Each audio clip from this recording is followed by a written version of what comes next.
할렐루야. 오늘 수요예배 오신 여러분 주님의 이름으로 환영합니다.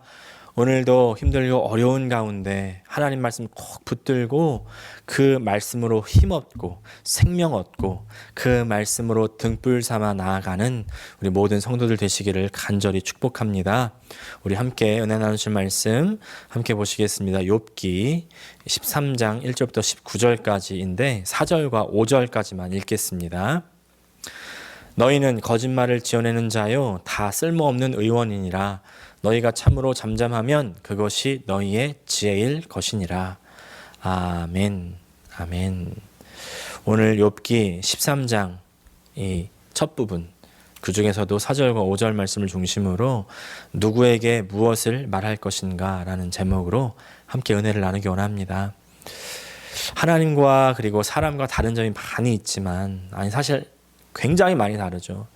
사람이 하나님의 형상과 모양대로 지어졌으니까 그 형상과 모양만 갖고 사실은 다 다르다고 할 수 있습니다. 영생이냐 인생이냐도 다르고요. 또 전지전능이냐 아니냐도 다르죠. 그러나 또 다른 점 중에서 하나님은요, 침묵하실 수 있으시고요. 사람은 침묵할 수가 없습니다. 그 점이 참 다른 것 같습니다. 물론 하나님께서는 항상 우리에게 말씀하시는 하나님, 우리에게 말씀 못하셔서 정말 안날나시는 그런 하나님이시기도 한데, 그런데 또 침묵할 때는요 아주 화끈하게 침묵해 버리십니다. 야곱의 아들 요셉 때부터 그리고 모세 때까지 약 430년까지 침묵하시고요. 그리고 또 구약에서 이 말라기 선지자들 통해서 마지막으로 말씀하시고 난 뒤에 다음에 이제 예수님 시대 침례 요한을 통해서 다시 말씀하시기 시작하실 때까지 약 400년간을 또 침묵하십니다. 우리 하나님 같이 말할 수 있는 사람이 없거나 혹은 그 사람들이 들을 수 있는 준비가 되지 않으면요 아직 아예 말을 하지 않으시죠. 침묵하신 하나님. 그 하나님의 침묵이 사실 얼마나 큰 메시지가 되는지요. 이번 주 주일에도 또 말씀 나누겠지만 그 침묵을 통해서 우리는 자라게 됩니다. 성장합니다. 그게 하나님의 메시지인 것이죠. 근데 그와 반대로 사람은요 정말 말을 못하면 난리가 납니다. 말해야 삽니다. 말해서 사람이다 뭐 이런 이야기도 있는데요. 근데 누구에게 많이 말하느냐에 따라서 우리가 수다장이가 될 수도 있고요. 또 반대로 묵묵한 기도자가 될 수도 있습니다. 사람한테 말하면 수다쟁이인 거고요. 하나님께 말하면 기도자가 되는 것이죠. 필요할 때 필요한 말을 하는 사람 분명히 지혜로운 사람입니다. 근데 그런 사람의 말은 이제 은쟁반에 담긴 옥구슬과 같다 이런 말도 있죠. 성경에도 똑같은 말씀, 잠언 말씀이 있습니다. 잠언 25장 11절 12절 보니까 경우에 합당한 말은 아로 새긴 은쟁반의 금사관이라. 슬기로운 자의 책망은 청종하는 귀에 금고리와 정금 장식이니라. 아멘. 근데 경우에 합당한 말 그리고 이 슬기로운 책망은 이렇게 아주 귀한 것이지만요. 그러나 아무에게나 이 조언이 다 효과가 있는 것이 아닙니다. 귀한 조언이라도 이야기하지 않는 편이 나을 때가 있습니다. 그때 입을 열면 어리석다는 말을 듣게 되는 것이죠. 그래서 침묵은 금이라고 말하지 않습니까? 예수님께서는 이 진주를 돼지에게 주지 말라 이렇게까지 말씀하시는데 예수님 표현이 참 과격한 표현이긴 하지만 우리가 꼭 기억해야 되는 그런 말씀입니다. 가치를 모르는 사람들에게는 아무리 그 가치를 효용성을 이야기해줘도 소용이 없다는 것이죠. 잔소리가 사실 그렇습니다. 말하면 알아듣는 사람은 사실 말 안 해도 자기가 잘 알아서 고칩니다. 근데 이때 정말 말까지 해주면 너무 고마워하면서 마음에 잘 새기죠. 근데 그런가 하면 반대로 말해도 안 듣는 사람은 말이 소용이 없습니다. 참 아이러니하죠. 마치 이런 것과 똑같습니다. 학교 수업 시간에 교사들이 혹은 예배 시간에 목사들이 이제 다 와서 잘 앉아있는 이 사람들 앞에 놓고서 지각하는 사람들 지각하면 안 된다고, 지각하는 사람들이 문제라고 막 얘기합니다.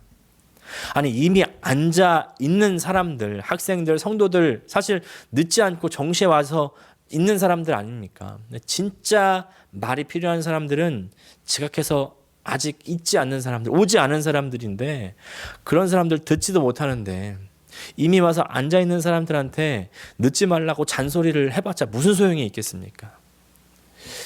욥기를 읽어보면요, 고난 중에 있는 이 욥의 항변, 넋두리, 또 반대로 이제 욥의 친구들은 이제 충고인 듯 충고 아닌 충고 같은 그런 이야기들로 욥기서는 가득합니다. 전 여기서 이제 사람 사이의 관계, 그리고 그 밑바탕에 깔려 있는 심리들을 발견하게 됩니다. 그리고 그 안에 비뚤어진 신앙의 모습들도 보게 되는 겁니다. 욥과 세 친구들의 대화를 잘 들어보면요, 결국 자기의 삶과 신앙에 대한 이야기입니다. 근데 그 이야기는요, 사람들과 할 이야기가 아니라는 것을 깨닫게 되는 겁니다. 그럼 그 얘기는 누구에게 해야 될까요?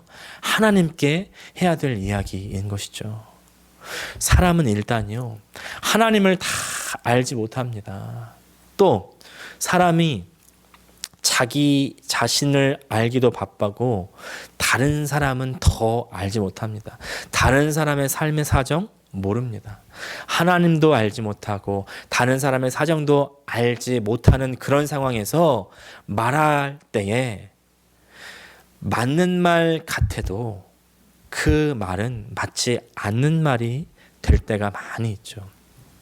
하나님을 다 알지 못하고 얘기하니까 하나님을 호도하게 되죠. 잘못 소개합니다.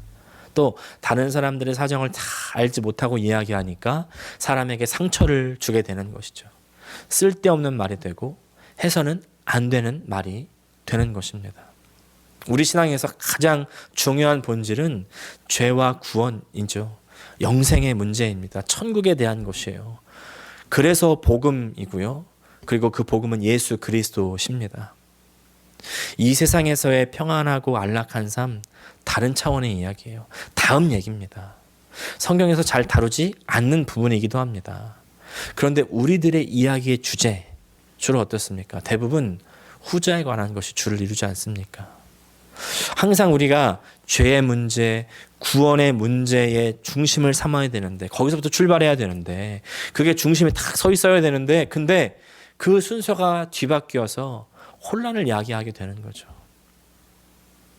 우리 삶 문제 가운데 가장 큰 것은 바로 죄악입니다. 죄악보다 우리 삶에 닥친 더 큰 화가 없고요.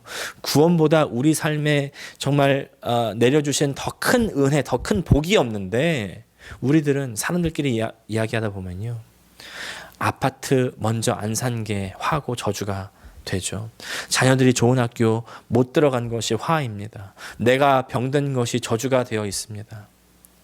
세상을 기준으로 이야기하기 시작하면요, 모든 것이 다 뒤집어지기 시작합니다. 성경의 기준, 성경의 가치관은 그런 것이 아니죠. 오늘 욥의 친구들도 마찬가지입니다. 욥에게 인터로게이션, 마치 수사하듯이 신문하듯이 욥에게 이야기하는 거예요. 너 자백하라는 겁니다. 하나님 앞에 뭘 잘못했는지 자백하고 고백하라고 따지듯이 신문합니다. 그러면서 이제 욥의 친구들은 자기가 아는 하나님에 대해서 강의를 막 늘어놓습니다. 하나님은 이런 분이야, 하나님은 저런 분이야. 욥기 11장 4절부터 6절 보니까 세 번역으로 보겠습니다. 너는 내 생각이 옳다고 주장하고 주님 보시기에 내가 흠이 없다고 우기지만 이제 하나님이 입을 여셔서 내게 말씀하시고 지혜의 비밀을 내게 드러내어 주시기를 바란다. 지혜란 우리가 이해하기에는 너무나도 어려운 것이다. 너는 하나님이 내게 내리시는 벌이 내 죄보다 가볍다는 것을 알아야 한다. 이런 말을 우리가 듣는다면 어떻겠습니까? 이제 욥이 항변할 차례죠. 욥이 항변합니다. 욥기 12장 2절과 3절 말씀. 지혜로운 사람이라고는 너희밖에 없는 것 같구나. 너희가 죽으면 지혜도 너희와 함께 사라질 것 같구나. 그러나 나도 너희만큼은 알고 있다. 내가 너희보다 못할 것이 없다. 욥은요, 이 친구들이 그 하나님 변호인 코스프레 하는 것이 아주 역겨운 겁니다. 니네가 하나님 그렇게 잘 알아? 나도 알 만큼 알아. 한다는 것이죠. 그러면서 이렇게 친구들을 향해서 찔릅니다. 5절 말씀. 고통을 당해보지 않은 너희가 불행한 내 처지를 비웃고 있다. 너희는 넘어지려는 사람을 떠민다. 우리가 기억해야 될 사실은 이것입니다. 의인에게도 고난은 온다는 것이죠. 그리고 그 의인의 고난 중에 하나님께서 입을 꼭 다물고 침묵하시는 때가 있습니다. 우린 그것을 이해하고 받아들여야 됩니다. 물론 그때 너무나 억울합니다. 그래서 막 말을 쏟아냅니다. 내가 무슨 잘못이 있냐고 막 따집니다. 근데 이때 하나님께만 따지면 사실 괜찮습니다. 기도이기 때문이에요. 그러나 이제 그것을 다른 사람에게 내가 무슨 잘못이 있길래 내가 이런 꼴을 당하느냐고 사람에게 말하기 시작하면 그때부터 부작용이 일어나기 시작합니다. 그 말을 듣는 사람은 어떻게 될까요? 그 고난을 당하는 사람에게 네가 무슨 잘못이 있으니까 그렇겠지. 이렇게 잘못된 말을 쉽게 할 때가 있게 됩니다. 내가 무슨 잘못이 있느냐, 또 네가 뭔가를 잘못했겠지. 이 말 둘 다 틀린 말, 옳지 않은 말입니다. 어떤 사람도 자신이 결백하다고, 자신이 의롭다고 주장할 수 없고요. 또 어떤 사람도 하나님 입장에서 네가 뭔가 잘못했다고 그렇게 심판하는 위치에 있을 수 없기 때문이죠. 하나님 앞에서 다른 사람들 앞에 자신의 결백을 주장하고 싶은, 따지고 싶은 때가 있고, 다른 사람들에게 또 내가 아는 하나님에 대해서 이렇게 막 이야기해주고 싶은 때도 많이 있지만, 그러나 그 말들은요 다 헛된 말이 되기 일쑤입니다. 하나님 앞에 말하지 않기 때문이에요. 우리는 하나님 앞에 말해야 됩니다. 바로 기도입니다. 우리가 어떤 때는요, 우리의 고통 중의 기도가 밑빠진 독에 물을 붓는 것 같을 때가 있죠. 하나님께 올라가는 기도는 그러나 잘못되지 않습니다. 부작용이 없습니다. 오히려 결국에 하나님의 영광을 보게 되는 것이죠. 그리고 그 영광을 보면 모든 오해가 풀리게 됩니다. 모든 상황 속에서 잠잠히 하나님을 바라볼 수 있는 저 여러분 되시기를 간절히 축복합니다. 기도하겠습니다. 하나님 우리 아버지 감사합니다. 오늘 이 욥과 욥의 친구들의 말들을 통해서 나와 또 내 주변의 이웃들과의 관계를 다시 한번 점검합니다. 하나님, 먼저 고통 중에 있는 사람들, 또 나, 주님, 내가 그런 상황들 가운데 더욱 하나님만 붙들 수 있게 도와주시고, 또 그런 사람들을 바라볼 때에 여러 가지 말들을 하고 싶을 수 있겠지만, 그러나 하나님께서 직접 역사하실 수 있도록 우리는 다만 마음을 품어주고 위로해 줄 수 있는 참된 친구가 될 수 있도록 도와주시옵소서. 우리가 누구에게 무엇을 말해야 되겠습니까? 오직 하나님께만 우리의 마음의 깊은 아픔과 소원을 말할 수 있게 하여 주시옵소서. 더 주님 앞에 깊이 나가는 우리가 될 수 있게 도와주시옵소서. 그리고 내 주변의 사람들에게는 오직 품어주고 안아주고 사랑해주는 그런 말과 태도로 다가갈 수 있도록 도와주시옵소서. 예수님의 이름으로 기도합니다. 아멘.